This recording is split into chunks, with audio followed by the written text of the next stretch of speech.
राज्यों के जितने भी रूप हैं उनमें एक केंद्र बिंदु ये होता है कि राज्य और व्यक्ति के बीच क्या संबंध है। राजनीतिक सिद्धांत में ये जानने की कोशिश की जाती है कि व्यक्ति को कितनी स्वतंत्रता व अधिकार दिए जाए और साथ ही साथ राज्य को कितनी शक्ति दी जाए जिसमें कि समाज में एक संतुलन बना रहे। इस संतुलन को परिभाषित किया जाता है राजनीतिक सिद्धांत के अंतर्गत।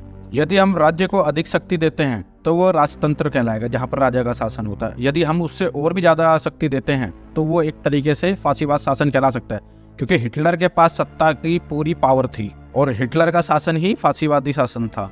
यदि व्यक्ति को अधिक स्वतंत्रता दी जाती है तो वह राज्य उदारवादी राज्य कहलाएगा, यानी कि व्यक्ति की आज़ादी का महत्व वहाँ पर सबसे ज़्यादा होगा, जैसे अमेरिका। इसका मतलब ये हुआ कि व्यक्ति और राज्य की संबंधों में जब भी परिवर्तन किया जाएगा, यानी कि यदि राज्य को अधिक शक्ति दी जाए और व्यक्ति को स्वतंत्रता दी जाए और इनमें जब मूलतः परिवर्तन किया जाएगा तो इससे राजनीतिक सिद्धांत के जो विभिन्न रूप होते हैं उनका जन्म होता है, जैसे उदारवादी राज्य, समाजवादी राज्य, मार्क्सवादी राज्य, राजतंत्र, फांसीवादी राज्य। और दोस्तों, राजनीतिक सिद्धांत से ही राजनीतिक विचारधारा का जन्म होता है।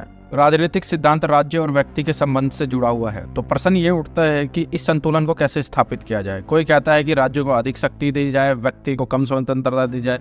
कोई कहता है कि व्यक्ति को अधिक स्वतंत्रता दी जाए, राज्य को कम शक्ति दी जाए। और इस तरीके से हम देखते हैं कि विभिन्न राज्यों के स्वरूप का जन्म होता है और आप ज़्यादातर देखेंगे कि इसी विभाजन के आधार पर राज्यों का निर्माण होता है। तो दोस्तों, ये था राजनीतिक सिद्धांत। आशा करता हूँ आपको ये समझ में आया होगा। धन्यवाद।